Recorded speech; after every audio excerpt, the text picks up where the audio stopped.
What has surprised you most about what you're going to hear tonight? What recommendations might you have for community leaders? That is not specifically directed at Mayor Bivens.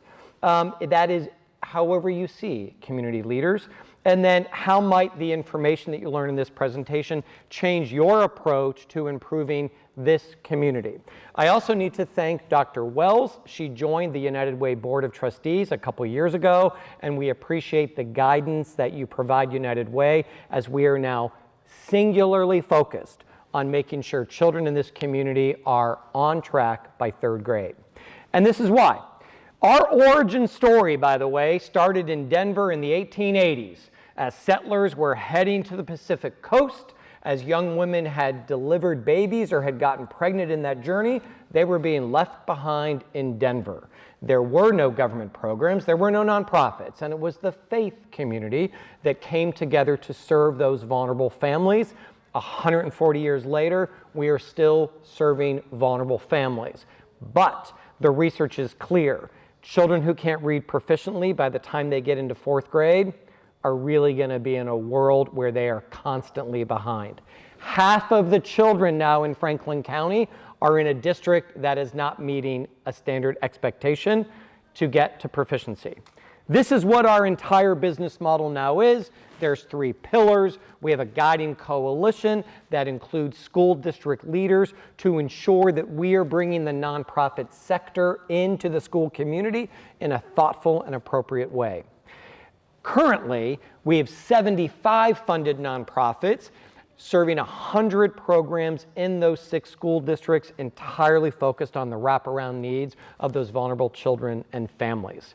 And with that, Safira is going to come up, share a little bit more about her specific work, because as the network director, she leads that work. She joined United Way about 2.5 years ago, after spending 10 years in the nonprofit sector at Hands-On Central Ohio. So she has an incredible understanding of the complex nature and how many nonprofits we have in this community and what it takes to get the herd of cats going in the same direction. So with that, Safira, come on up. Thank you. Thank you, Michael. Good evening, everyone. So very quickly, just want to reiterate to you all, while I am the designated network director for the city of Whitehall, we actually have 6 network directors that are positioned all over the county of Franklin. So that's the map that you see here.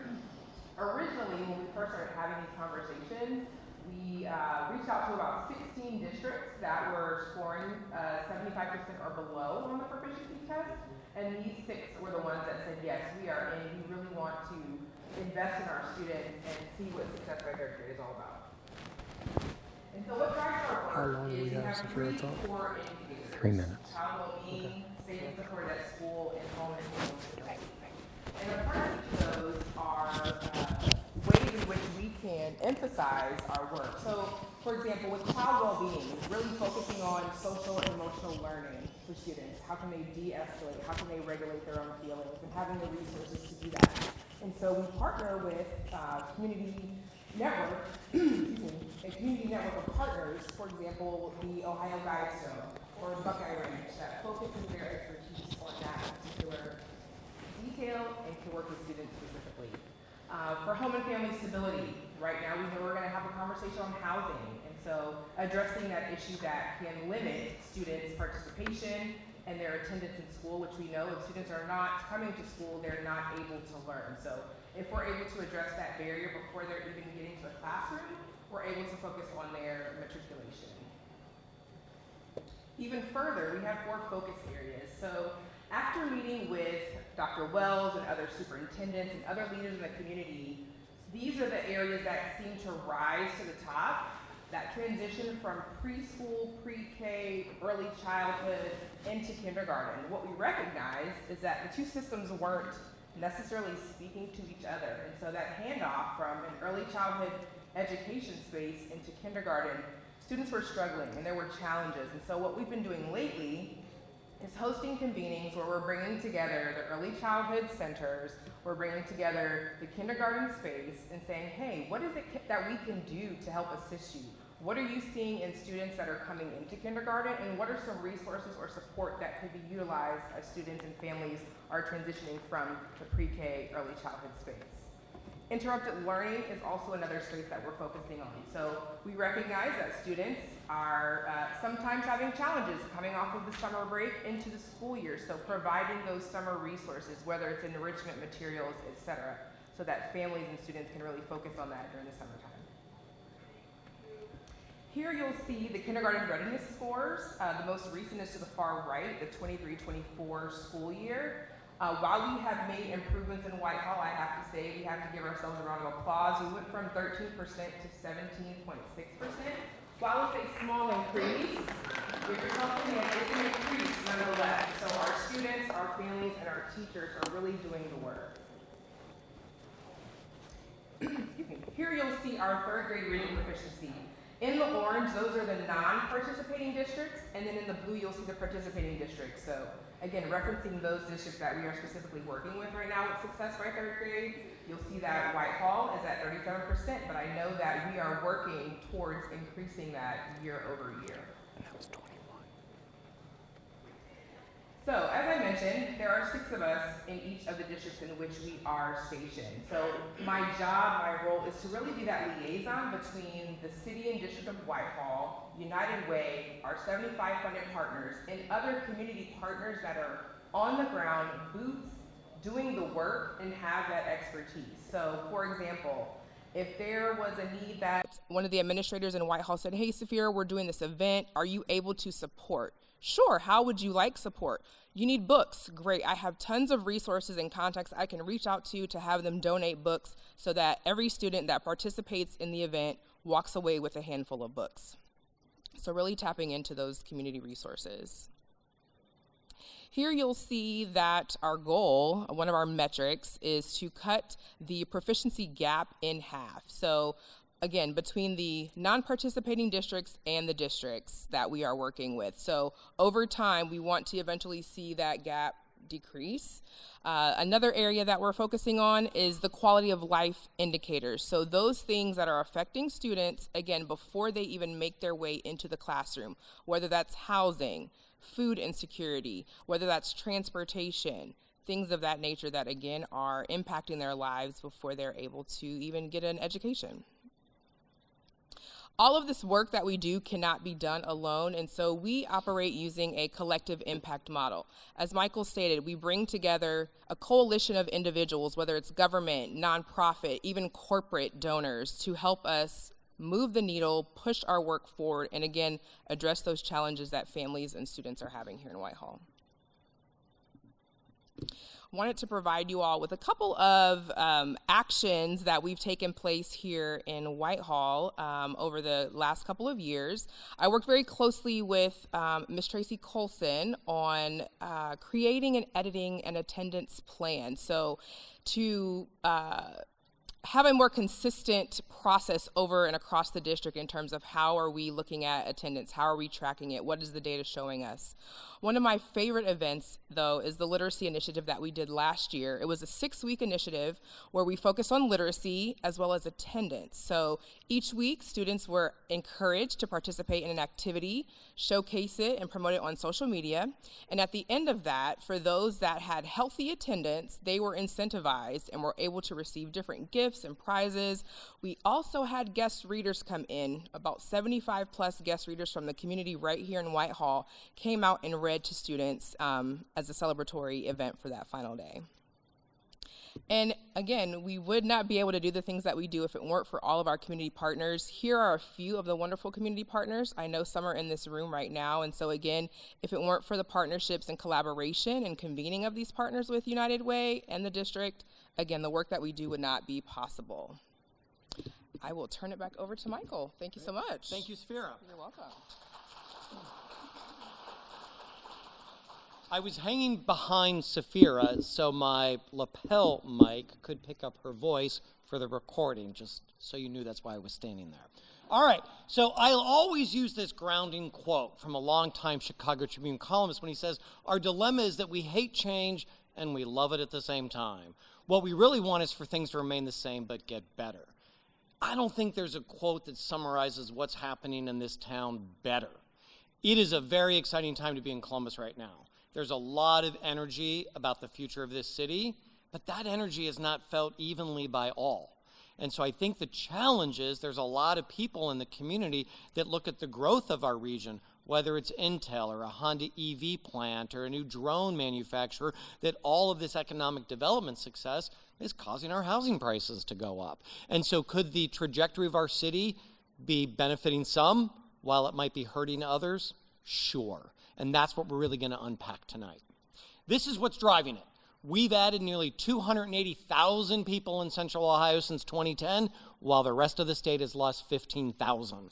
What's going on here is not going on anywhere across the state, and really the economic engine of Ohio is this community. When you leave about 25 miles from Barad High, it's a very different state. If you look at how many people do we add in our metropolitan region every year, that has been inching up. But for those of us that live and work in Franklin County, it sure does feel like the trajectory is going a lot higher than this. Here's why. If you look at that second from the right column, 43% of metropolitan growth in the last decade was in Franklin County. After 2010, 70% of the metropolitan growth was just in Franklin County. As the demographics shifted and people who needed housing moved into Franklin. How are we growing? Young single people, they need apartments. Well, that's not Delaware, Union, and Licking County.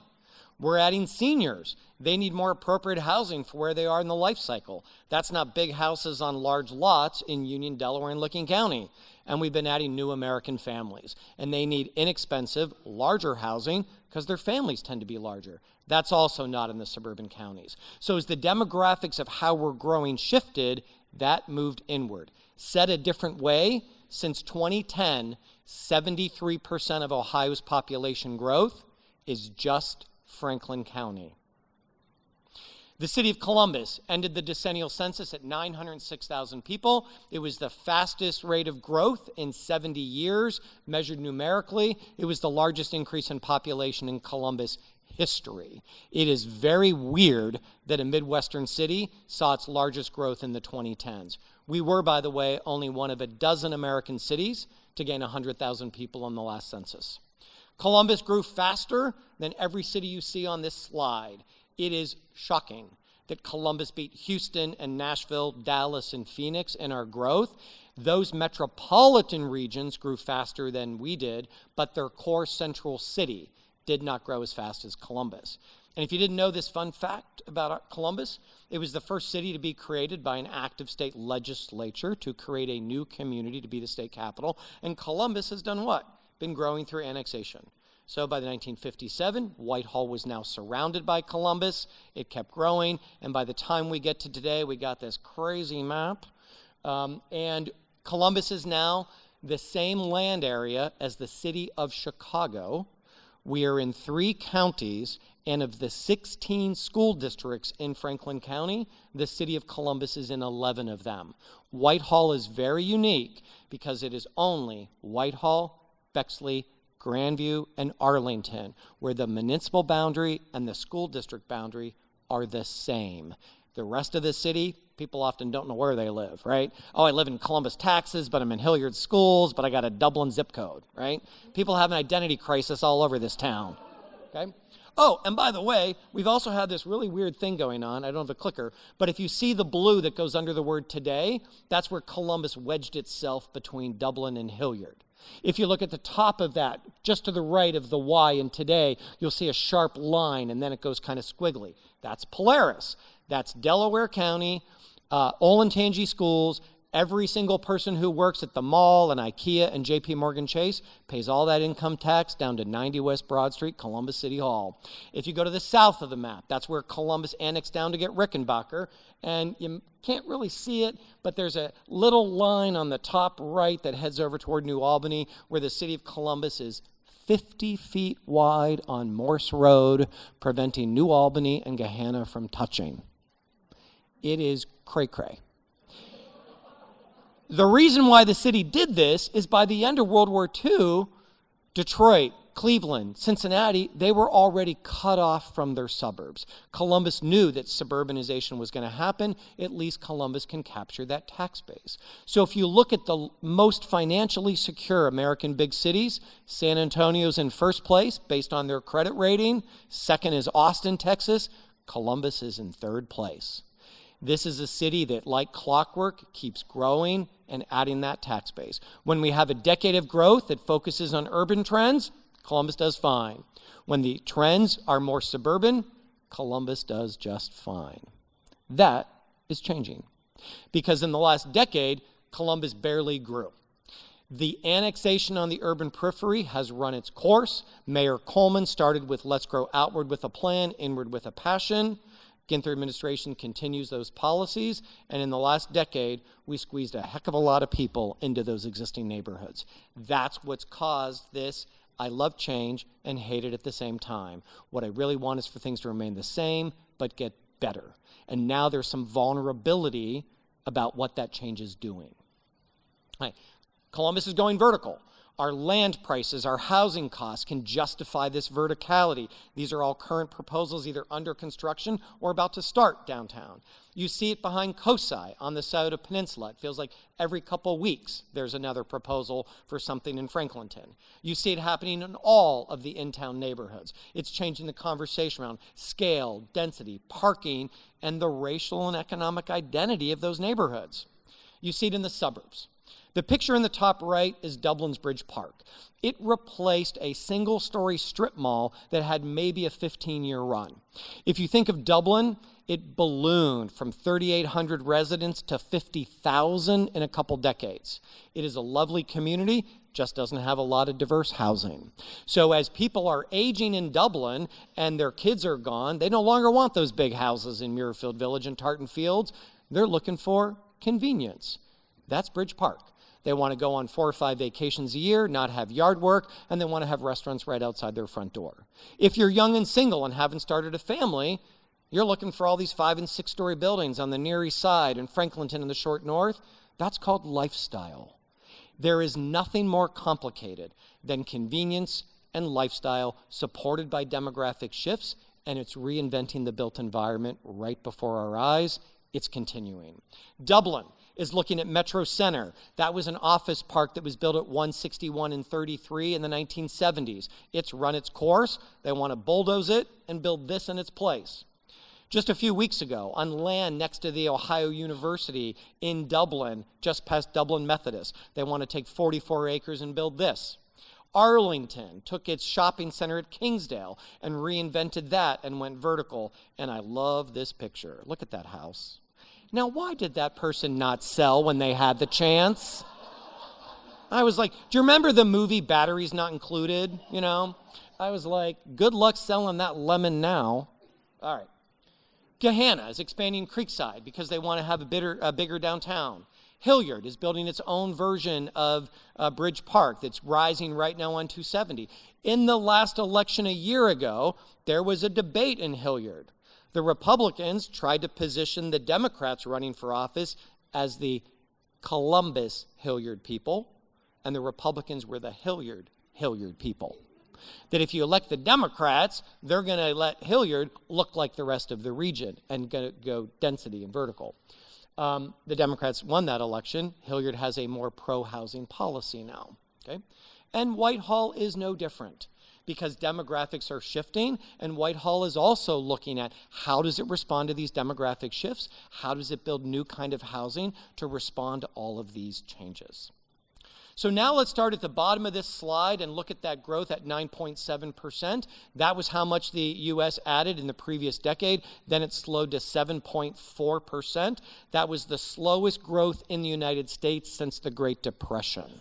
As growth in America really started to slow, go to the top of the slide, growth in the city of Columbus accelerated by 50%. The growth of Franklin County accelerated. All of the uptick for Ohio was all us. Everywhere is now growing in Central Ohio. This is the most evenly distributed we have seen growth since the end of World War II. It's always been that the growth of this community has been Hilliard through Dublin, Powell, Westerville, New Albany, over to Gahanna.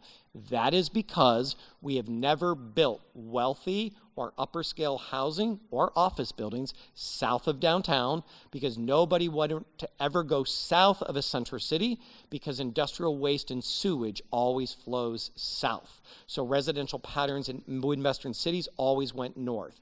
That is no longer happening because people can't afford the northern arc anymore, so that growth is shifting out. You see high growth places like Grandview Heights, but look at Whitehall. Whitehall grew for the first time in 40 years. I'm going to mention this now, but we're going to get into it a little bit deeper. In that 10-year period, Whitehall lost 3.5% of all of its housing units, and the population surged by 11%. That is unnatural. It has never happened in other decade, and it's happening in Reynoldsburg, it's happening in Linden, it's happening in Northland, and I'm going to help you understand those patterns. To put this in perspective, every single day for a decade, Franklin County added 44 people. On an annual basis, we needed to add the entire city of Worthington to Franklin County every 12 months. The problem is we only added housing for 11,000 people every year. So every year, like clockwork for a decade, we underbuilt housing by 5,000 units, and then this pesky little thing like COVID shows up and really upended the housing market. But the housing market was already starting to behave in unnatural ways. Fastest growth in 70 years, largest numeric increase in Columbus history. All of the population growth of Columbus was non-white. It's the first time in history the white population of Columbus actually fell in real numbers. That is also true for Franklin County. That's how quickly we have shifted. Whitehall is no different. Here's the numbers for the county. It's not statistically significant that the white population only fell by 3,000 people, but compare that row to all the other demographic groups in the county. Some of this is because people don't like these categories. We're kind of stuck with them. So a lot of people in 2020 were like, you know, I've been clicking white on this form for a long time, but my family journey is a bit more interesting than that. So maybe other or two or more is a better reflection of my journey, right? And so even recognizing how we identify shifted, it's still a big change, okay? Now, COVID shows up. So between 2010 and 2020, 70% of all the growth in the metro was in Franklin County. After 2020, it was just 5.5. Because every single American city behaved the same way. Everybody got out of urban centers because we were afraid to be near each other. I think that is a statistical blip. We're going to spend a little bit of time on the last couple years, but I don't think that is indicative of a new trend, because as more current data is coming out, we're seeing that that COVID blip is already reversing itself. Here's what it looked like for Franklin. For the first time ever, Franklin County lost population between 2020 and 2021. That was people moving out to farms out in Union County so they could not breathe your breath. And then Franklin County recovered, but even with that recovery, we're still underperforming suburban Delaware County. Interestingly enough, if you look at the communities in the yellow, that's what's happened between 2020 and 2023 in Franklin County. Almost every suburb in Franklin County, according to the census, is showing population loss. I don't know that that's really true. And if that population loss happened because people moved out to rural places, they're coming back. But look at every single city in those suburban counties. They're all posting pretty healthy growth rates. Now let's talk about new Americans. In 2020, we had about 180,000 new Americans. Most of those were living in Franklin County. We are a second-tier emerging market. First tier, New York, Los Angeles, Miami. That's where new Americans have been going for decades and decades. A second-tier market, that's your Columbus, Indianapolis, Denver, Austin. And typically in a second-tier, smaller market that's an emerging market, you generally see new Americans go to those places from a single continent. We look much more like a highly developed new American destination because of Ohio State, because of the companies that are here, and because of the jobs we have been producing. This is what that looks like by continent of origin, incredibly diverse. When we look at what's happened in Columbus between 2010 and 2022, between Cleveland and Cincinnati, there are fewer new Americans living in the Cleveland metro than 12 years ago. Why? Because Cleveland is not producing any jobs. And if you're going to move thousands of miles, you're going to move toward opportunity, not toward a declining place. Cincinnati did a little bit better, but look at Columbus. 79,000 new Americans moved to our region in 12 years. When we look at just the last couple years, 56% of our metropolitan growth is due to the arrival of new Americans. If that stops, our Central Ohio economy is going to come to a halt. We are now losing American-born people in our metropolitan region for the first time in history. They're not moving to Mansfield or Steubenville or Youngstown. They're just moving to the next ring further out to escape our housing problems. This is the geography of the new American population. What do you notice? On the far left side, that's 270 at 70, far west side. You see that cluster near the Ohio State University. The top left, that's northwest Columbus, Sawmill Road, Dublin. You look at the cluster in the northeast of the map, that's Northland. And the east beltway suburbs, Reynoldsburg is the first place in the United States to elect a Nepali Bhutanese to public service. And when he went for his swearing-in ceremony to become a U.S. citizen, the federal judge said two things. It is now your obligation to vote and to run for office, and he took that directive seriously. Okay? So now let's look at some cultural communities. In red is where the Asian population does not live in Central Ohio. We have the largest Asian community in the state. It is growing at the fastest rate, and it is not south of Interstate 70. So I always tell the story. I was at the big Asian grocery store at Mill Run, and they have in the vestibule a community bulletin board with all these push pins of other businesses and places to go, and someone took a pair of scissors and just cut Franklin County off at 70 and threw the lower half of the map away. Now we look at the growth of the Hispanic community between 2010 and 2020, and that's in green. The Hispanic community, which was really rooted in the West Side, over here in Whitehall, up in Northland, that's no longer the case. Many cultural communities will choose self-segregation for cultural identity. And when those communities grow in size, when they have been in the community longer, they choose to live everywhere, just like the rest of society. That's exactly what's happened with the Latino community. So now as we leave those examples, this is what happened with growth. In red is where places are still losing population despite this incredible surge of people. Part of that is that first cluster to the kind of the left of downtown. Every neighborhood along Sullivan and West Broad is losing households and people as the West Side cannot dig out from under social ills, mainly the opioid epidemic, which will not let go of the West Side of Columbus. The other place where multiple neighborhoods are losing people is, if you can see the word Columbus in the center of that map, the U.S. is kind of where Children's Hospital is. So you might see a line, that's everything east of Parsons, south of Livingston, Miller, Kelton, Whittier. All of those neighborhoods are losing people, not because the South Side is struggling, but the South Side is on a rapid rise. And renter families with school-aged children are being replaced by homeowners, and the population is plummeting. That's what we call gentrification. Okay? Now, if all of the growth of the city and the county is non-white, and this is who's experiencing prosperity and poverty through the lens of race, we got a problem. And that problem is structural racism. Because not everybody in this community has access to the economic prosperity of this region through the lens of race.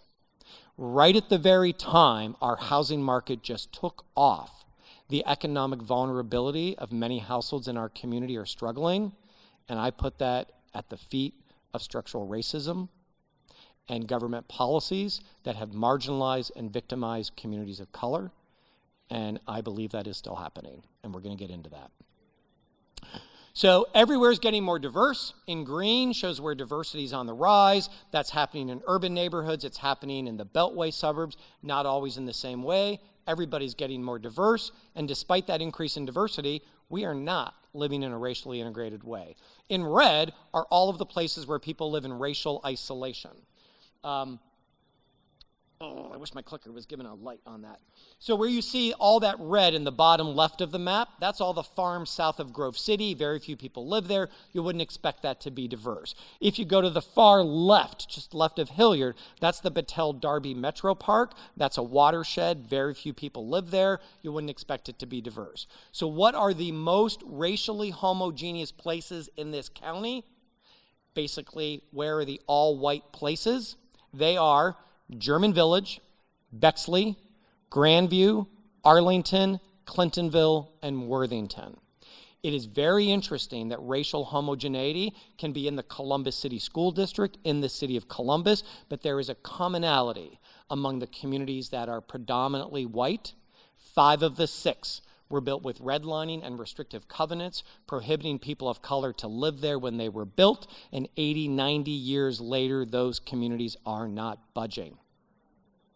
Part of that is they're so desirable with repeat buyers. If repeat buyers and family members, people who grow up in Arlington love Arlington. So kids leave and they go to college across the country and they come back, and where do they want to buy a home?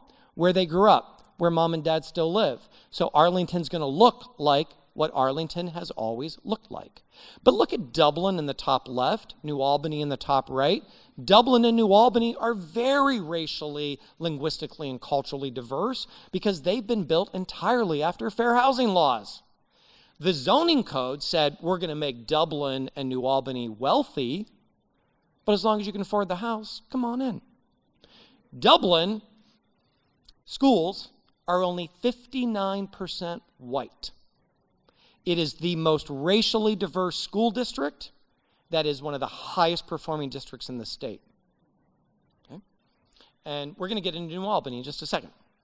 So let's talk about some non-Whitehall neighborhoods. Linden is a growth neighborhood for the first time in decades. 11 of the 12 census tracts in Linden are growing. The city of Columbus, giving those tax resources off of Polaris and Rickenbacker and Tuttle Crossing, was able to invest a new $51 million rec center in Linden that has become beloved by that neighborhood. 2,600 more people moved into Linden in the last decade. And when I saw that, I was like, finally, Linden is turning the corner. And then I looked at the housing data. And I was like, oh, shit. Oh, I almost said a cuss word. Somehow the neighborhood gained 7.3% more people, but it lost nearly 4% of all of its housing. What is going on? If housing costs are going up faster than your income, the only way to offset that is to have more people living in the home. Every home in Linden 10 years ago had 2.2 people. Every housing unit in Linden now has 2.6. That is statistically significant. Ever since the end of World War II, the square footage of an American housing unit, whether it's an apartment or a home, has been getting larger and larger and larger. Nobody builds the starter homes that made Whitehall accessible for entry-level homeowners. Nobody builds that anymore. So you either have more people living in the home, or you start to renovate vacant and abandoned housing. And that's what happened in Linden. There are 1,100 less vacant homes in Linden than there were 10 years ago. And what do you know about Linden housing? It's small, it's simple, it's easy to bring back online. And by a show of hands, how many of you think the vacant homes in Linden are being purchased by Linden residents where they're renovating those to build generational family wealth? Anybody? Oh, we got one in the back. Well, you're wrong. Because its institutional buyers have entirely focused on Linden. And the city of Columbus was focused on blight. 403 demolitions where the city said these homes are beyond economic salvation. and they need to come down. So if there's 1,100 less vacant homes, 400 got demolished, the other 700 came back online. And here are 2 properties at the intersection of Cleveland and 11th Avenue, in between Columbus Metropolitan Housing Authority's offices and the Rosewind, one of their larger public housing communities. If it's $250,000 to live at Cleveland and 11th, we got a problem. And I would tell you, Linden is really nervous. I did one of these conversations on a Friday night at a settlement house. 80 people showed up for a 2-hour conversation. They're freaked out in Linden. Now we go to Northland. The left side is Interstate 71. The top of the map is 270. Kind of that right squiggly line is Alum Creek. Morse Road is that line that's about 1/3 up. 161 is that next line that goes 1/3 up. Every single neighborhood on Carl Road and 161 and Morse Road is adding people, and there is no visual evidence of any of it. In fact, the equivalency of the entire city of Bexley picked up and moved into Northland in a 10-year period, and yet just 484 housing units were added to that neighborhood. Process that for a second. The equivalent of one decent-sized apartment complex got built, and the whole city of Bexley wanted to move into it. Like Linden, every housing unit in Northland has more people. And Northland has been the epicenter in the reduction of vacant and abandoned housing. Half of all the vacant housing units that were in Northland in 2010 came back online. That's a picture of an entire apartment complex on Tamarack Circle near Northtown Boulevard, taken in 2010. Housing market collapses in 2006, 7, and 8. Developers just walk away from whole complexes. Go back to Google Street View in 2020, it's back. That was paint and carpet, right? That took a developer about, 24 hours to bring back online, right? I know it was more than that, but you get my point. The number of housing units is up 1%. The number of occupied housing is up 7%, but the population surged 15.4. Northland grew faster than the metro, it grew faster than the county, and faster than the city, and you couldn't see any of it. And yet, as the population surged, Meijer, Kroger, and Giant Eagle all left the neighborhood. 325,000 square feet of grocery stores picked up and left the neighborhood as it was surging with more people, because as the demographics shifted, they weren't interested in buying what they were selling. And we know the profit margin at grocery stores is very, very thin. And so they exited. Saraga replaced Kroger at Northern Lights. La Michoacana took the Sun TV store. You had Global Mall replace the TJ Maxx. International Market took Value City Furniture. All of those spaces were repurposed, and a local geographer at Ohio Wesleyan University pulled every business permit issued on Morse Road in a decade after Northland Mall closed, and almost every single new business on Morse Road was owned by either someone with an African or Latino surname. The commercial vacancy rate on Morse Road is 1%. You can't find a vacant storefront in those shopping centers, and for most of us, we don't know what half of those businesses are selling. And Morse Road is more local and more entrepreneurial than anywhere in the city, way more than the short north. I mean, how many Cameron Mitchell restaurants do you need on High Street? Right? I like a good Cameron Mitchell restaurant, but I don't need 12. Why is Northland and Linden behaving this way? They're surrounded by these massive job bookends. Polaris, Easton, the airport, downtown OSU, you can't leave those neighborhoods without bumping into jobs, from food service to six-figure jobs. And in Northland, for every housing unit that got added, 29 people showed up for it. And in Linden, for every house that got knocked down, 4 people showed up in the neighborhood. Those 2 neighborhoods have fewer housing units than they did in 2010, and 18,000 people showed up. Near East Side. This is going to be important because the Near East Side is the yin to the yang of Whitehall, right? So now we're talking from downtown to Bexley, 670 on the north, down to Livingston Avenue, a big section of the city, which, by the way, only gained 550 people because it was still losing population the first part of the decade. What's fascinating about the 550 additional residents, that neighborhood lost 1,100 school-aged children, and it lost 1,600 senior citizens, and it skyrocketed with 3,100 people between the ages of 18 and 64. When you pull that apart, it's very interesting, because a neighborhood, which is supposed to be this organic place that appreciates us at different races and languages and customs and everything, when neighborhoods are no longer neighborhoods and now they become a housing economic system and the homes are doubling, tripling, and quadrupling, guess what? Children and senior citizens aren't in the labor market.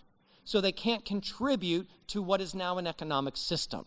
And that economic system doesn't value children and senior citizens like it values people in the workforce. In 1970, the Short North had just as many school-age kids as any neighborhood in the city. By 1990, those kids were gone. That is happening on the Near East Side. It's happening near Children's Hospital. It's absolutely happening in Franklinton, right? Who do you think's moving into the 5, 6, and 7-story buildings in Franklinton? Families with school-age kids? No. I believe Columbus City Schools stumbled when they started to talk about school closures, because they never, in my opinion, could fully articulate the age demographics of what was going on.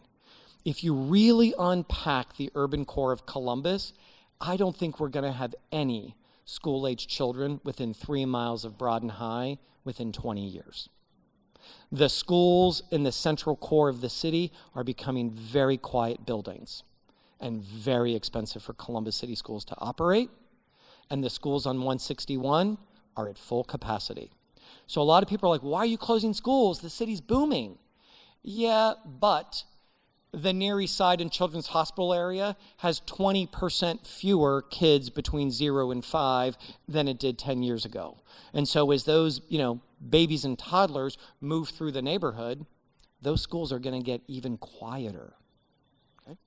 But the other thing that happened on the Near East Side is an opposite experience as the rest of the city. If all of the growth in the city of the county was non-white, well, guess what's happening on the Near East Side? Everybody moving in is white. And so the white population surges from 19 to 37% as the black population plummeted, because the black population is moving away from downtown and they're heading out, and I'm going to show you that on a map. When you think of the racial demographics of a community, that red bar, that's everything from Broad Street up to 670 downtown to Bexley. That is the heart of the Black and African American community along Long Street and Mount Vernon. It held that racial identity for decades. It started to change after 2000. It really started to change after 2010. Now you look at from Broad to Bryden to Maine to Livingston, from downtown to Bexley, that is on a racial roller coaster. Because that part of the city went from being 4% black, 20 years later it's 40% black, 20 years later it's 80% black. It only stays with that profile for 20 years, and now that portion of the Near East Side looks like it did in 1960. That blue bar where you see south of Broad, well, that's redlining, restrictive covenants, urban renewal, highway building, and busing. Then things stabilize. Then all of a sudden, white folks without kids are moving in. Black families are going out to other school districts. What do you do when your neighborhood has a 100-year racial identity that now begins to shift? And what do you do if you live in a community that's on a racial roller coaster? And who hosts and convenes those meetings to put that into context? Well, nobody is. And that's why I think we have anxiety. Okay? When you look at the Near East Side, that population peaked in 1960. It has plummeted, but it is fascinating to me. Go to 1940, 16% of the entire city was on the Near East Side. What do I hear at community meetings? Well, the city has to do this, and the city has to do that, and we need this policy for our neighborhood. Well, you know what? Your neighborhood is now 2% of the city. So a policy that is working for your neighborhood change may not be a policy that works across the whole city. It's getting complicated. Okay?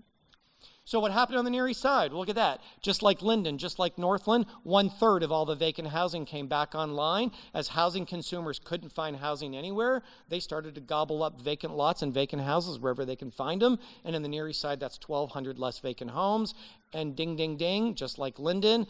Look at that house in the top right with the yellow door. That tiny little bungalow that looks like almost every other house in Whitehall. That house went from $154,000 to $270,000 in 90 days. Look at that house in the bottom center on Champion. That went from $123,000 to $340,000 in 120 days. How many families with school-aged kids do you think are spending $350,000 and $400,000 on South Champion? I think I got my answer. Okay? Let's leave those examples. This is interesting because now we look at the whole county, and in red is where the black population's dropping.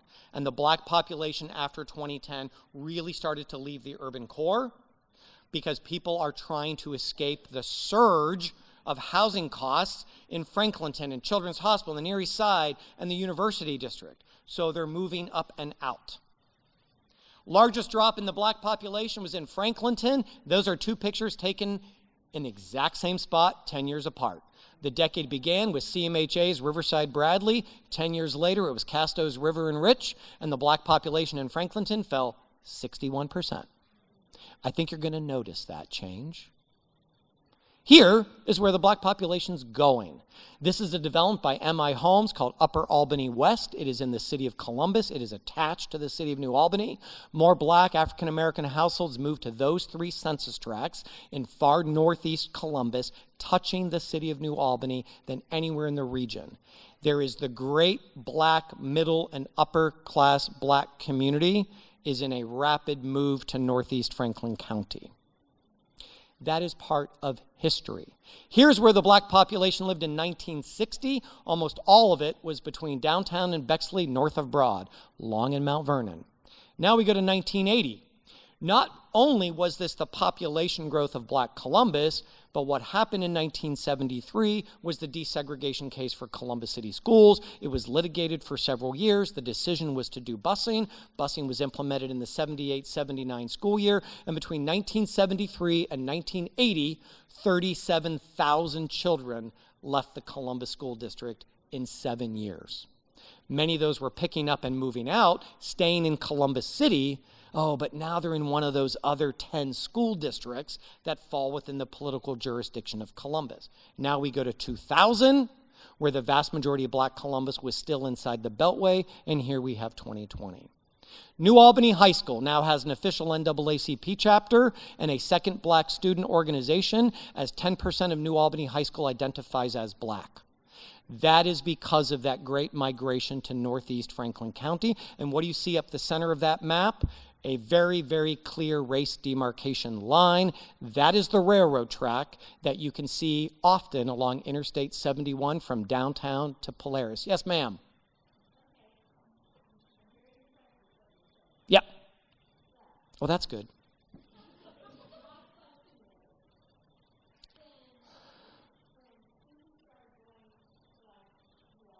Yep.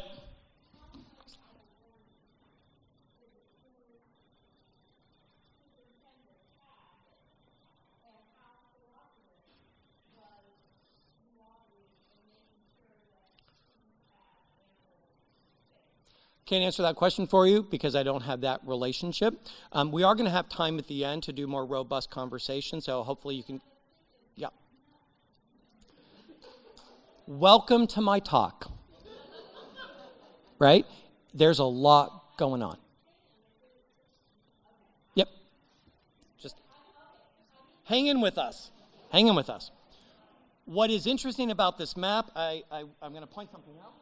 If you can see, there's that little square over the word Columbus that has some shading. That is North 4th, 5th, 6th, and Grant. Those are the only 4 streets from downtown to Polaris that never had a racial restriction. So when you think of Italian Village, Wineland Park, by a show of hands, how many of you have been to the Bud Dairy Food Hall on North 4th Street? Okay.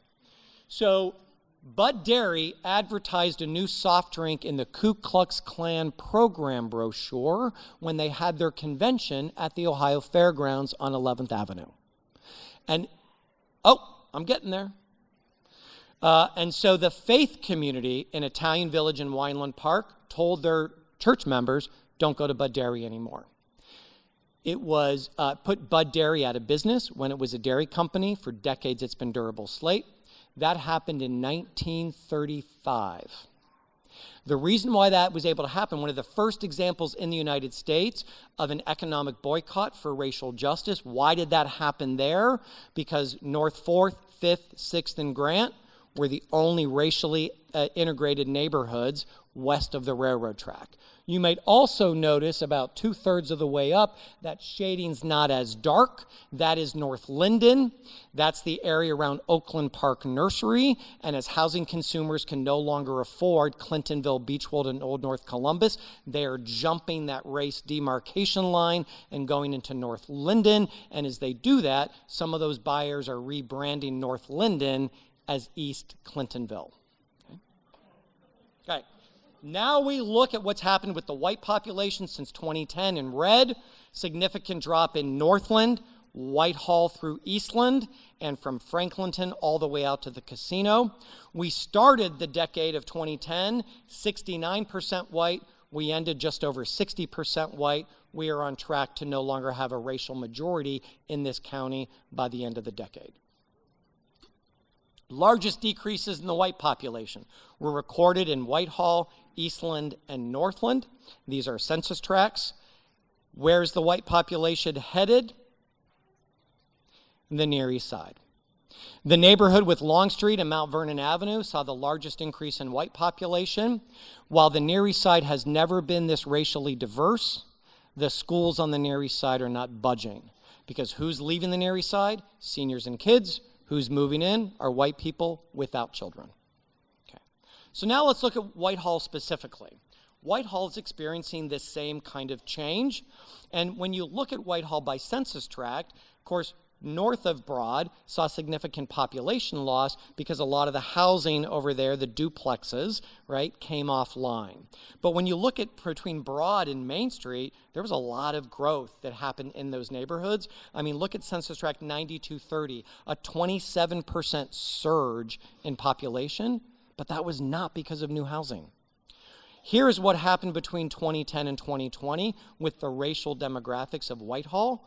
While the whole county has been having some changes, Whitehall has been more dramatic. When you look at Whitehall compared to the county with regard to people who identify as other or two or more, Hispanic, Whitehall's behaving like the rest of the county. Not so when it comes to the Asian community. That's that Interstate 70 bar.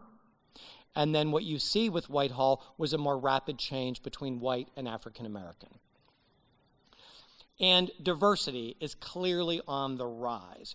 Only, again, that census tract north of Broad, because housing was demolished, did you see a drop in diversity. You also saw basically diversity unchanged over near the golf club. But for the rest of Whitehall, significant increase in the diversity index. And again, Whitehall lost 3.5% of all of its housing units, but surged 11% in population between 2010 and 2020. That is the most dramatic I've tracked in Franklin County. If you look at Reynoldsburg, they added only 460 housing units, but they added 5,000 people, and that's just in the Franklin County portion. Okay? Why did Whitehall grow so much? Because the vacant housing pretty much disappeared. This community went from about 14.5% of its housing stock being vacant. 10 years later, it was 5%. So occupied units in Whitehall surged by 500 housing units that were sitting vacant in 2010 are now occupied again, and the number of vacant units has plummeted. That's a little manipulated by what's been happening over there north of Broad with the duplexes, but it's still a significant change for the demographics of this community. And so like Linden, like Northland, every housing unit in Whitehall had 2.1 people. 10 years later, every housing unit had 2.4. If your housing is going up faster than your income, you got to have more people living there. Okay? Another way to look at it, Whitehall lost 306 housing units, but it gained 2,065 additional residents. So for every unit that was lost in Whitehall, 7 people moved into this community. And it's doing the same thing it's doing in Linden and by Children's Hospital. I picked 2 houses on the opposite end of the square footage scale. Look at that house on Robinwood from 20,000 to $250,000, and that house on Etna Road from 300 to 570,000. That's a pretty nice return. So now we're going to dive into housing. That is my mom and dad's house, and they lived there for 47 years. And my neighborhood had 350 houses. All of them were homeowners, and all of them were white. And I just thought my neighborhood looked that way because, that's how neighborhoods are. Moved to Columbus in 1988. I get a job renting apartments at Morse and Westerville Road in the Columbus School District. It's got 350 apartments. They rent at $295 a month. And the apartment complex is about 60% white, 40% black. I'm told the following things. I work 20 hours a week, Monday through Friday. I'm the only employee on Saturday and Sunday in the rental office. I'm told if a black person applies for an apartment, do not assign a black applicant to a vacant unit near the rental office. So when white customers come to the apartment complex, they believe it is more white than what it is. I'm also told that if I take an application from a black person on the weekend, where I'm the only person to visually see that person, I'm to put a tick mark inside the letter R on the rental application, so when the carbon copies are ripped, the downtown office in the Key Bank Tower knows the race of the applicant, because I was told we do not want this apartment complex to become majority black, or we will not get the rental increases out of it. That was 1988. The law that said you can't do that was changed in 1968, just 20 years earlier. That would have been like something we could have done in 2005, right? There's no internet. You see where I grew up. I didn't know what to do with that, except the moral compass my parents gave me. So I decided at 21 years old to call down to the HUD office and tell them what I was told to do. I know. I mean, like you're clapping, but it's like, I did what I was supposed to do, right? So, I said, hey, this is what I'm being told to do and it doesn't feel good. And my recollection of that story was, well, I'm glad it doesn't feel good because you're violating federal law. And would you keep a log of every time your employer tells you to do it? And I said, shit, yeah. Right? So it changed my life. That part-time job as a college, there was no risk to me, right? It's a part-time job. I'm a college student. I could get a job anywhere. I didn't want to work on campus. I didn't want to live on campus. I rented an apartment on Bryden Road. I wanted to learn the city. I didn't know that job renting apartments was going to set me on a 37-year-long career journey. And I'm here to tell you at United Way, we work every day to dismantle systemic systems of oppression. And then it's like 15 minutes later, I'm like perpetuating it unknowingly because it's so complicated and it's so deep. I've been unpacking it for 37 years. I still make mistakes. Somehow that was taught to me for the first 21 years, but it wasn't really taught to me. I just observed it and learned it. Unpacking that ain't easy. I loved Robin DiAngelo's book. She's a white lady who talks about diversity to white people.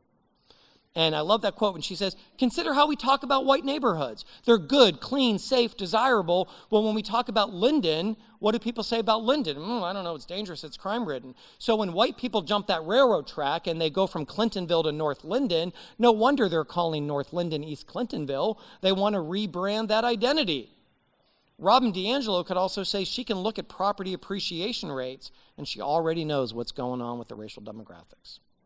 And so she asks people to answer these questions in their head. If people of color don't live in the neighborhood you live in, why? And where do they live? Were you encouraged to visit neighborhoods different than yours growing up? I was not. I grew up 1 mile from the city of Youngstown, and that would be the equivalent of going from the Near East Side to Bexley, to put that in perspective. Think about how we talk about race in America and never mention the word race. When someone says, oh, buy that house, they got great schools, what's the mental model of who's in that classroom? Oh, there you go. I wasn't looking for an answer, but you got it right. And when someone says, I don't know about that house, the schools in that community are kind of struggling, who's in that classroom? So here's where I live now. I live in a neighborhood with a 9% home ownership rate. My neighborhood has a 70% poverty rate. I'm in Wineland Park. And of course, my joke here is no need for a gay pride flag at my house. Come by at Halloween. Okay. I live on the right side, rent the left side out. It's a 2-bedroom, 1-bath, no parking. And if you identify me by race, income, and tenure of housing, I'm a gentrifier. It's not how I behave in my head and my heart, but there are unintended consequences of where I live. I share with you where I grew up, where I rented apartments, and where I live now to say this is never about judgment. It's about, are we fully in touch with our housing journey and what goes into that housing journey beyond the square footage and the size of the closets? Okay? We're chronically underbuilding housing. This is the housing continuum. United Way is focused on everything from affordable housing to the left. We don't have enough of any of this continuum anymore. And so from 2010 to 2020, like clockwork, we built 9,000 housing units. We should have been delivering 14,000 units. Then COVID shows up. Housing construction surges in 2020, 21, 22. We got to nearly 13,000 units. 2022 was the most amount of housing we built in 18 years. But now all the analysts are saying we should be building 19 to 21,000 units to get out of this hole. And then construction of housing fell in 2023 because land, lumber, labor was running high, and then interest rates really hurt this market. What does this mean? In 2010, we had 107 housing units for every 100 households, meaning at any given time, there are 7 viable housing units waiting for someone to purchase or rent. By 2020, we were here. This is where I think the conversation shifted, where in 2010 we talk about affordable housing, which is this thing I don't really understand for people I can't really understand the income for. But by 2020, reverse the order of affordable housing to housing affordability, and that's all of us. Because even people with really good incomes are like, I can't afford rent. What's going on with my taxes, right? By the way, Cleveland, in 2010, Metro had 115 houses for every 100 households. By 2020, they were still at 115 for 100 households, and the median price of a home in Cuyahoga County is $150,000 less than here. They have the same incomes. This is where we're on track to be by the end of the decade. This doesn't seem intuitively possible. You're like, wait. You're telling me that there's going to be fewer housing units than there are households? How's that possible? Well, Seattle, Portland, San Francisco, LA, Austin, and Denver, they've been there for a long time. And that's why median home prices in Austin is $550,000. And in Seattle, it's $740,000. And in San Francisco, it's $1.2 million. And in Los Angeles, it's $950,000 median. The cheapest home in the city of Los Angeles on the market is an 864 square foot home in Inglewood, formerly known as Watts, for $375,000. That's the cheapest home for sale. This is what our prices are. In red is the top 1/3, light blue is the middle tier, dark blue is where there's value. Why is there value on the lower end of the map? Right? Industrial waste and sewage. So we always built that affordable, high-income housing north. We now have 7 communities where the median home price is north of $500,000.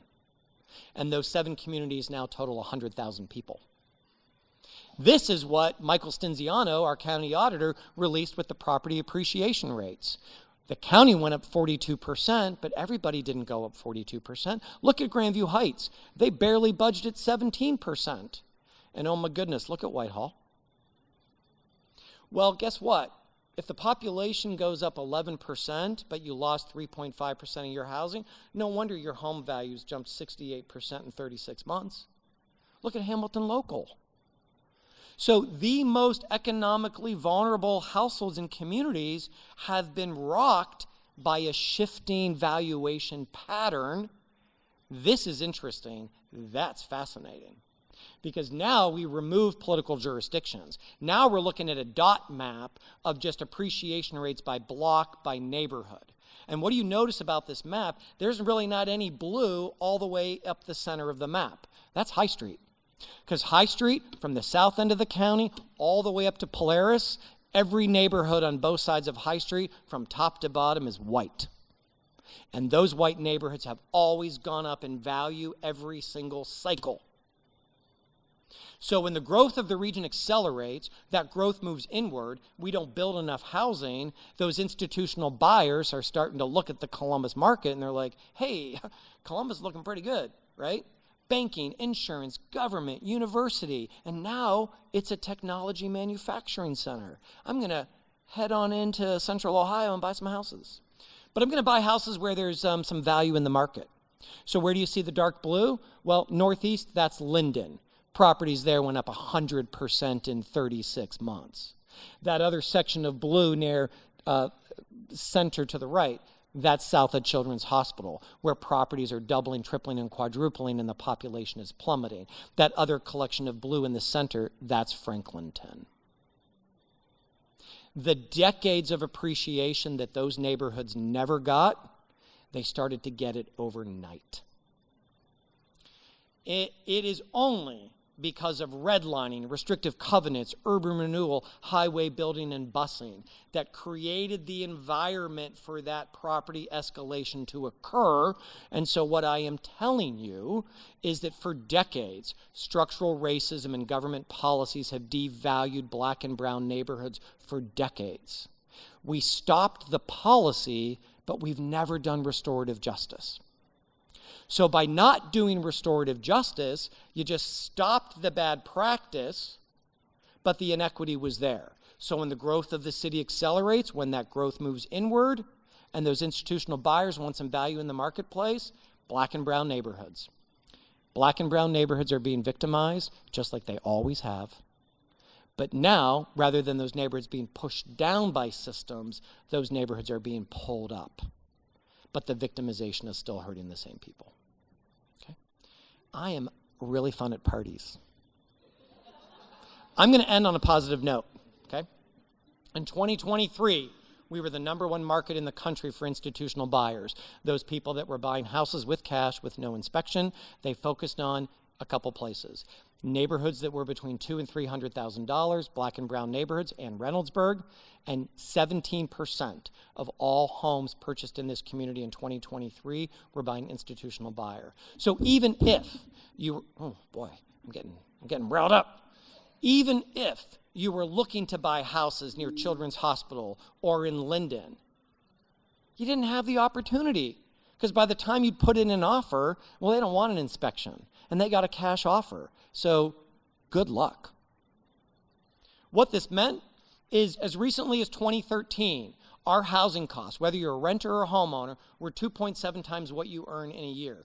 By 2023, our housing costs were 4.1 times our income. We now have the same income to housing ratio as Chicago. In white is the Columbus Metro. In blue are all the places we pull people to Columbus from. And in the first time in history, that white area in the center is now losing population to the rest of Ohio, but they're not going to Mansfield and Steubenville. They're going to that next ring out. If I don't have to drive into work every day and I can escape Columbus's housing bubble, I'm going to go to whatever is beyond Marysville, right? Or what's ever beyond Granville. I don't go out there, so I don't know what's out there. What happened with our rents? From 2016 to 22, rents jumped 56%. Then we chronically underbuilt. Housing construction fell in 2023, and one study said highest jumping rents in America was New York City, followed by northern New Jersey. Columbus was in third place in 2023. So what happened in 2024? Rents continued to jump. Between January and October of last year, one report claims that rents in Columbus jumped another 8.8% in 10 months. A national study by Bank of America said while rents went up Columbus went up higher, so this is the national profile. The Columbus market behaved in the same way. This is national data, not Columbus. Rents rose fastest in low-income neighborhoods, slower in middle-income neighborhoods, and they only crept up in the wealthy communities. Because of housing scarcity, that is impacting low and moderate income communities at a faster rate. Because nobody's building entry-level apartments. Nobody's building entry-level houses. We need a lot of entry-level housing. The population's growing, there's no supply, so the surge is happening in Whitehall because everybody needs a starter home when they're starting out. So here's the profile. Rent prices stabilized across the country, not in Columbus and other affordable cities. Why?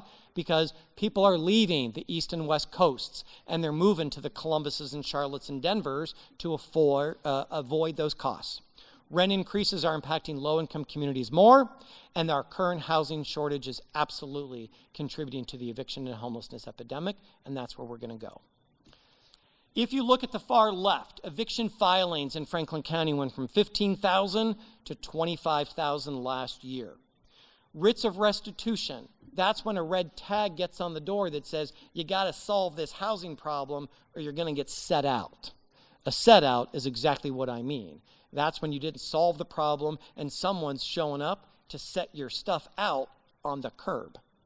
If you look at 2022, we had 21,000 eviction filings and only 744 set-outs. That was the lowest ratio of set-outs as a function of filings in Columbus history. That's because we've had a lot of money to help people be stable in their housing. 2023, 2024, we got to 1,732 set-outs. And you say, well, I thought we still had eviction money. We do. It doesn't mean landlords are going to have to take it because they got a lot of other people to pick from. So why would I go with Safira? I'm going to pick on you, right? Why would I pick on Safira? She's got housing problems. I'll go to Dr. Wells. She's superintendent. She can afford the rent. That's what's happening. We're down to neighborhoods in Northland, Linden, and Hilltop, where we've got landlords willing to pick people going through eviction. Here's the geography. It's up north in Northland. It's not Linden. The eviction epidemic's not on the Near East Side.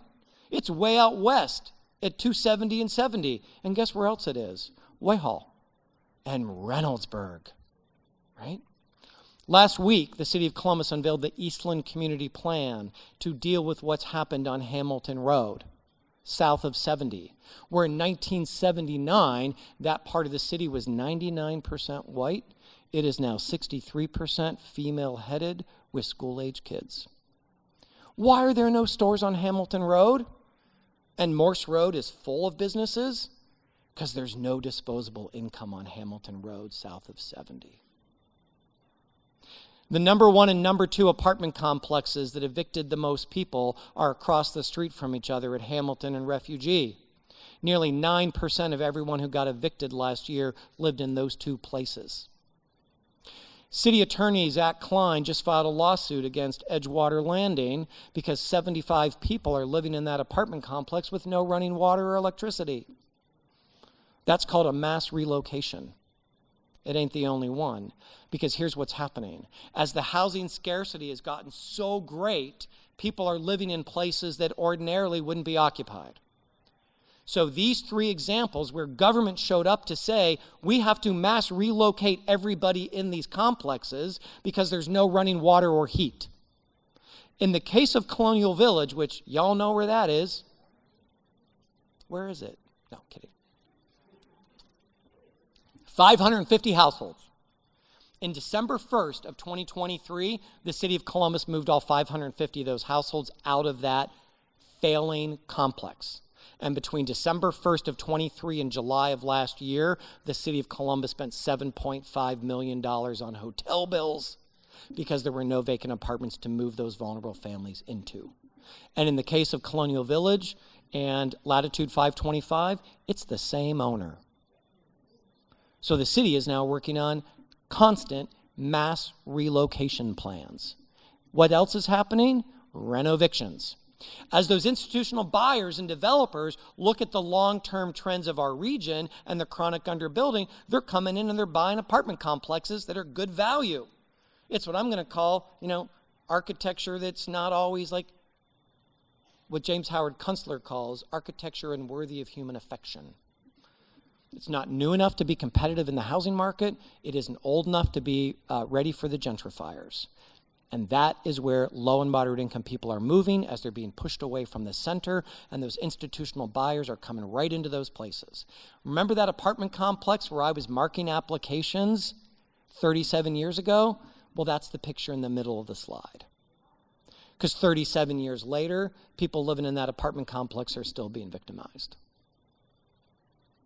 So in May of 23, the federal government gave Columbus and Franklin County $120 million in that last round of emergency rental assistance. We got more money than the entire state of California because no other community has done a better job than us in keeping people stable in their housing. The city of Columbus and Franklin County just cut through that red tape. They pushed that money into the nonprofit sector, and in 2021, out of 21,000 eviction filings, only 744 resulted in a set-out. This community hired, yes. So this community hired 28 positions at 27 nonprofits. Many of those are our funded partners, and they're doing intervention, diversion, rapid rehousing. All 28 of those positions become defunded September 1. 1 year ago right now, we were spending $1.5 million a week at eviction court. And if you showed up for your eviction hearing, you'd walk out of there with $4,600. Last month, we were down to 1 million. We got 5 million left in the bank. It's all going to be gone by June. Here's where the city of Columbus spent their ERA dollars. 73% of that money went to female-headed households, and 75% went to Black and African American households. Our ERA money kept a lot of Black female-headed households stable in their homes. And between the city and the county, we've gone through $154 million. 46,000 households have been served. We're the last place in America that still has some ERA dollars. We've slowed that down. We've tightened the restrictions, but it's ending. The front door resource is ending. The rental assistance is ending. And I don't know what we're going to do, because it's going to get bad. Here's the geography of poverty. 1980, it was near the core of the city. Focus on Whitehall in these slides. 1980, 1990, that poverty densified near the urban core. White flight. By 2000, it's starting to spread. By 2010, it's showing up in Whitehall. This is because of that housing market collapse in 2006, 7, and 8. It densified and it spread. Here's where it is in 2021. Poverty is moving in a very predictable way. It is moving up Cleveland Avenue and Westerville Road. It is moving out Broad, Livingston, and Main. And it is moving out Sullivan and West Broad. Why are 50% of the children in Franklin County now in a school district that is struggling with barriers? Because poverty is moving away from the center. And it is moving predominantly in portions of the city of Columbus, falling into other school districts. When we look at our front door, the emergency shelter system, this is for families. So generally, I'm now speaking about women with children who lose their housing. We were consistently 3 weeks. You lost your housing, you're in a shelter, you're back in a new apartment in 3 weeks. Then it started to go up. And it really jumped from like 21, 20 to 35. And we're like, oh, that's an anomaly. And then the next year was 52. And we're like, uh-oh. And then it just kept going up and up and up. The federal government says you need to get people rehoused in 90 days. And if you can't do that, you're out of compliance. That's where we ended last year. For the first time in history, we're no longer in compliance. So we went from, in a matter of, 8 years, from being in a shelter in 3 weeks, now you're there 4 months. What do you think the interruption is in learning loss for kids? Because on average, when a family moves that's low and moderate income, you generally lose about 2 weeks of school. I am the chair of the board for the Continuum of Care. That is our county's planning agency around homelessness. It is a $71 million system, and $28 million of that comes from the federal government. We are planning here in a couple weeks What do we do if that all disappears? Every shelter is full. We are planning to close several hundred shelter beds on July 1. I want to be very clear. You will see women with children in cars and parks by this fall, just like you see in Seattle and Los Angeles and San Francisco and Denver. Yes, you may.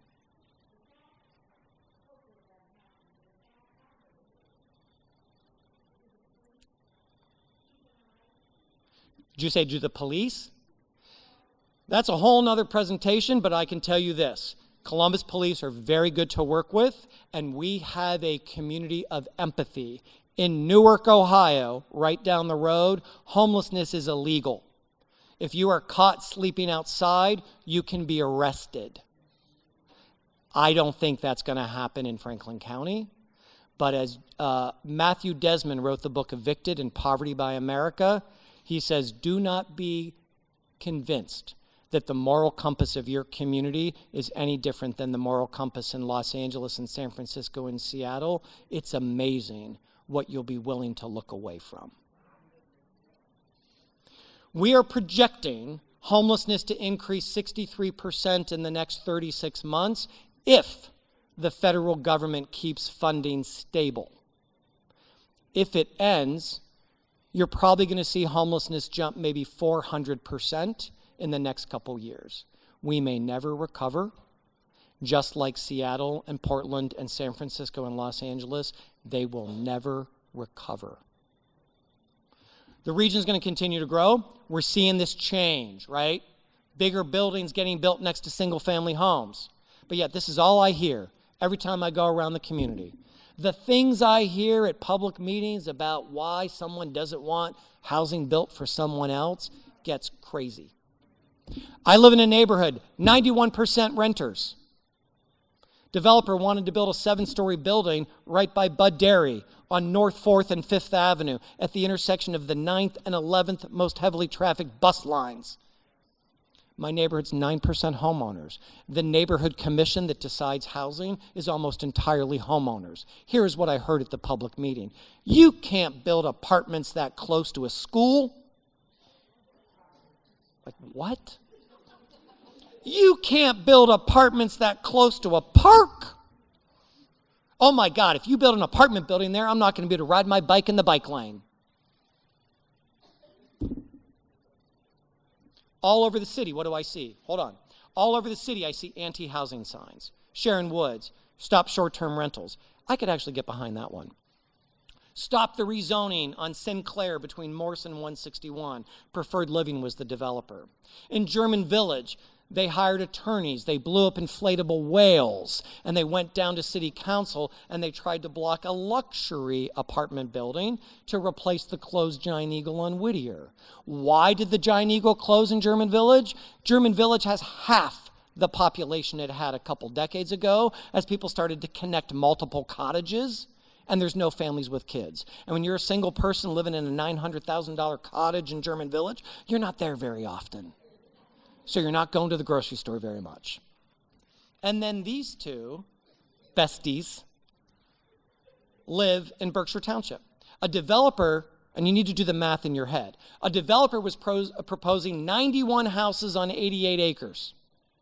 Starting price was $550,000. So they're really going to be $650,000. She said, did you do the math? 91 houses, 88 acres? She said in the dispatch, how could anybody love a home when it's on such a small piece of land?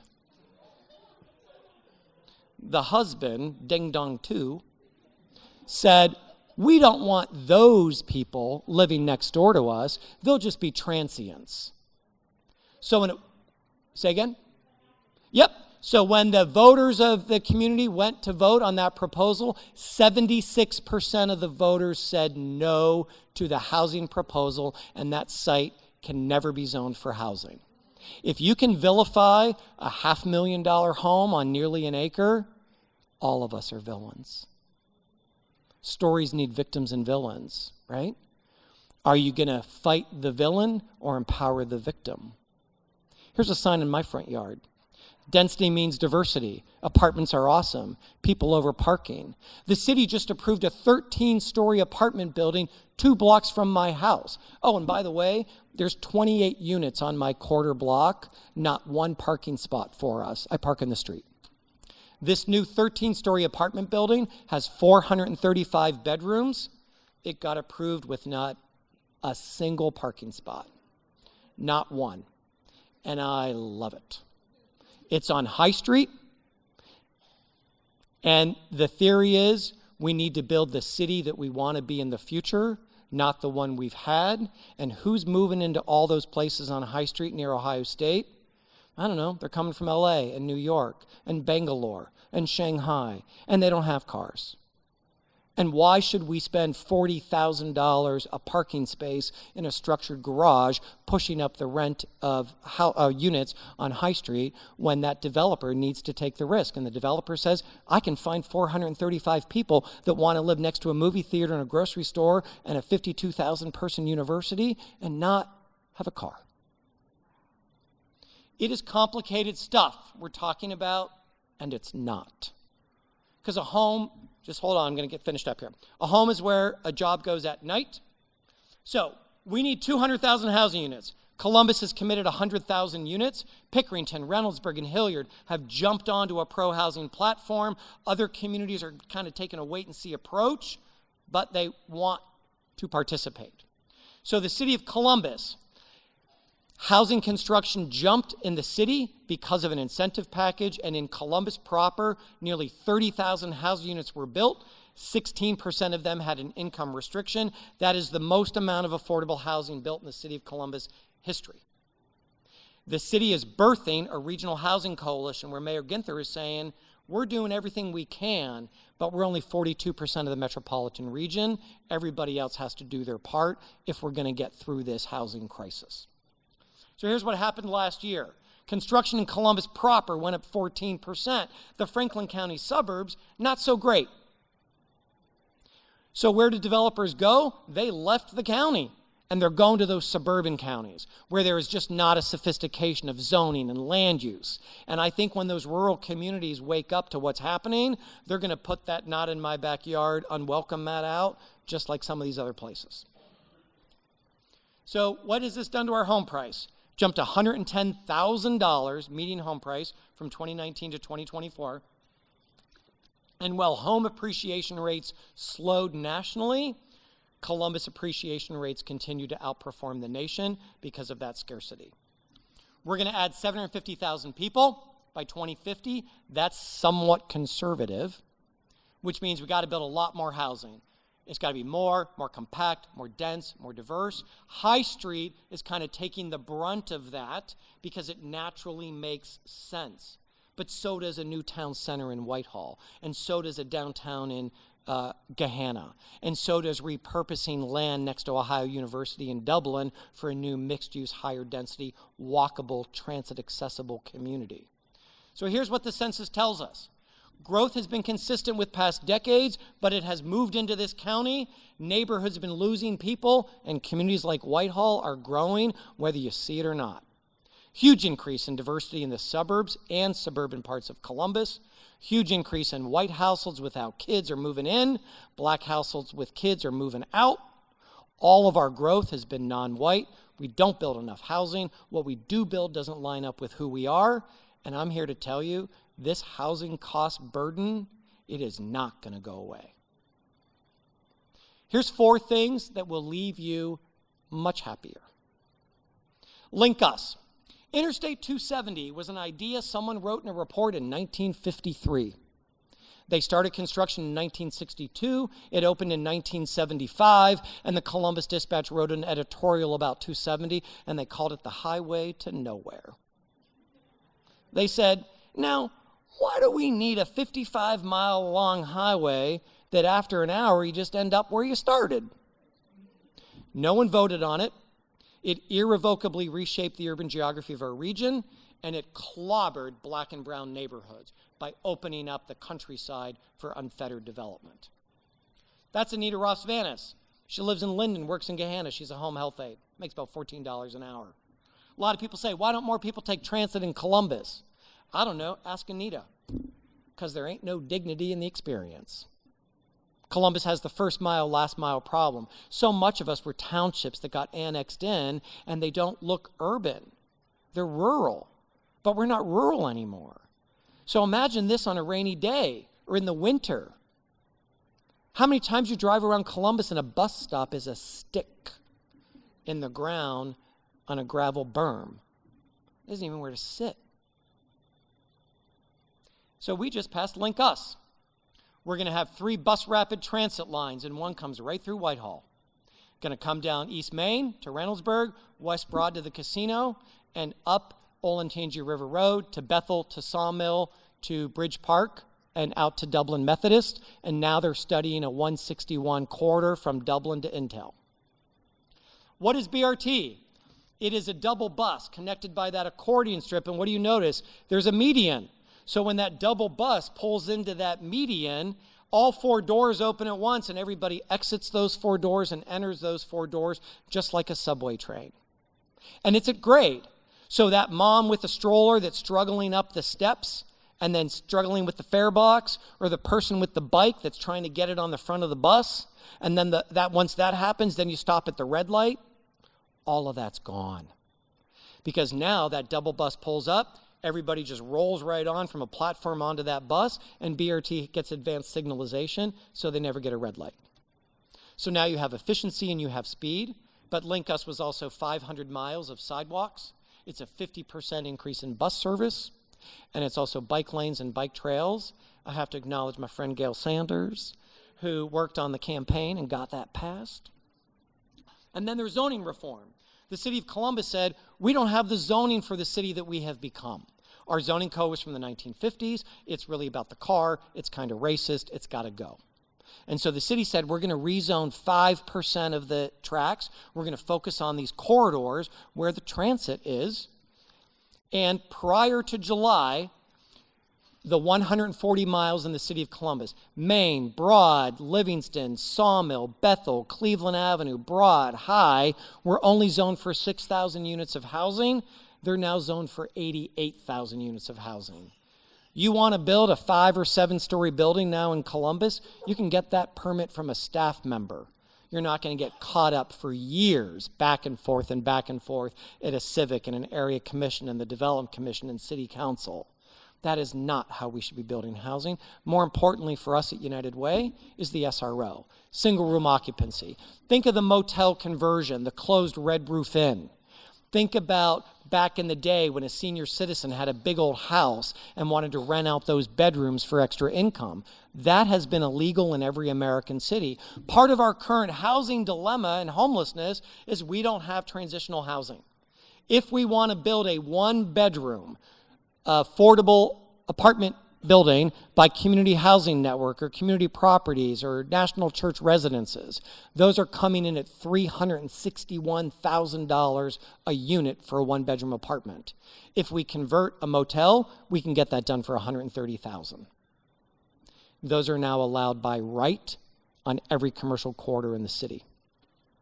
And then the city of Columbus said, every couple years you show up and you vote on a bond package. And it's for parks, and it's for streetlights, and it's sidewalks and sewer lines. But guess what? Housing is just as important as sewer lines and streetlights. So in 2019, $50 million got approved, and the city of Columbus turned that into $250 million of housing.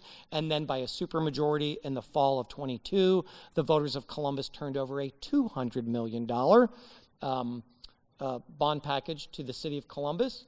And maybe this fall or next year, there will be another bond package.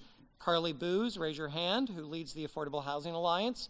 The goal is, let's get the city of Columbus to put $500 million housing bond up to the voters, because the federal government and the state government is not there to really produce those units that we need. So how do we get to affordable housing? We do it by supply. We build enough housing so the market works. We have a diversity of age and housing, because while Whitehall's got that diversity, so much of our city are places where, I don't know. If I'm a young person starting out, there's not a place for me. If I'm a senior citizen, there's nowhere for me to go. How many times do people have to leave their neighborhood because of what's happening in their personal life? We also get affordability by design, ADUs. That's the accessory dwelling unit. That's an apartment above a garage. That would be converting an attic or a lower level. It could be doing a small attachment to the back of your home. And the city of Columbus is rolling out a pilot where they will provide a $30,000 cash payment or 30% of the value up to $100,000 if you add another housing unit at your property. And then we do it by subsidy. We approve affordable housing bonds, right? We get those low-income housing tax credits. A lot of that subsidy is now in flux because now developers, whether you are market rate or affordable, they're like, I don't know how much lumber is going to cost. I don't know about steel or aluminum, right? So I don't know if this building is going to cost me $13.2 million or $17.8 million. So I can't really go to the bank right now to get financing. So I'm just going to wait to see what kind of cray-cray is going on in DC. It's not good for the housing market. And then we have source of income. I love this one. I came to Whitehall City Council and did testimony. So did Carly. Whitehall stepped into it. In the 1960s, we changed housing laws, and we said you can no longer discriminate based on race or whether or not you have children. But we never changed the discrimination on how you earn income, where landlords have not been forced to also include Social Security, disability, veterans benefits, or housing choice vouchers. Well, that's real money. But what did landlords say? Well, how much do you earn at your job? And I'm going to use that to qualify you. Bexley was the first place in Central Ohio to approve those protections. That was a big deal because of the 4 apartments in Bexley that are now protected. Now, that's a joke. It's a big deal because Bexley is a wealthy community, and they said no. For the apartments that are in our community, they're now accessible to more people. Whitehall followed, so did Westerville, Gahanna, Pickerington. Grandview Heights took a couple years to get it passed. Pickerington got it done in weeks. Upper Arlington passed it. I mean, come on, Arlington? How did they get that passed? Residents of Arlington did the research. And they said, here's how many young people live in Arlington and want to come back after college, and there's nowhere for them to go. And here's how many people have been living in this town for decades. And as they're aging and getting on fixed incomes, they can't stay in the community they love. Dublin, New Albany, Hilliard, the Beltway suburbs aren't as quick with the social justice. Columbus went further because in Columbus, you now have 6 months to pay your security deposit. What prevents a lot of women with children moving to better housing? They don't have the deposit. They don't have that income. So they stay in a crappy apartment. Now you got 6 months. You also, by law, have to be given a receipt when you pay rent. And in December, Columbus also passed legal access to legal rights if you're struggling with a housing issue. And so, I wrap up with this. In the last 5 years, we've had 6 times this community has been asked to invest in itself. Columbus State said, I need $300 million to do workforce development so people have the skills to get a job. City of Columbus said, give me $200 million so I can build affordable housing. And I think a lot of voters were like, well, what now? The city's building housing? Columbus City Schools needed $768 for every house in the city because of all that stimulus money was running out. Dakota wanted to double the sales tax. Children's Services said I need another $63 for every house in the county because children's issues are getting more expensive and more complicated. And the library said, you've been giving me $81 million a year, but if you want to keep us with these amazing libraries, I need $120 million a year. And here's what happened. Columbus State won by 20 points. City of Columbus Affordable Housing won by 36. Columbus Schools, which was opposed by the NAACP, the Equity Now Coalition, and Black Baptist ministers, sailed to victory in black neighborhoods, and it sailed to victory in the white wealthy neighborhoods like Clintonville, Victorian Village, and German Village. COTA won by 14 points, and it won in Dublin for the first time ever.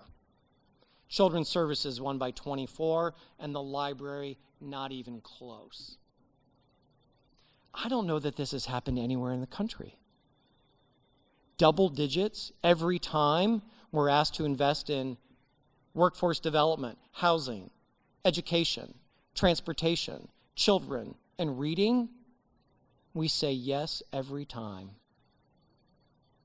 That doesn't happen unless you're aspirational for the future, have confidence in your community's leaders, and you want your children to have a better community than the one you had. So what's next?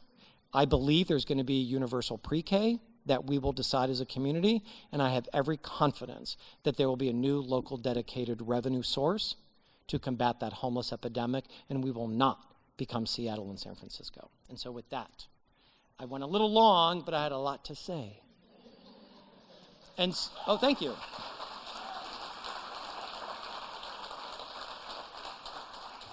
It is 7:56. I am not offended for those that need to leave, but now we just want to open the conversation. These are these three framing questions. Because of the room setup.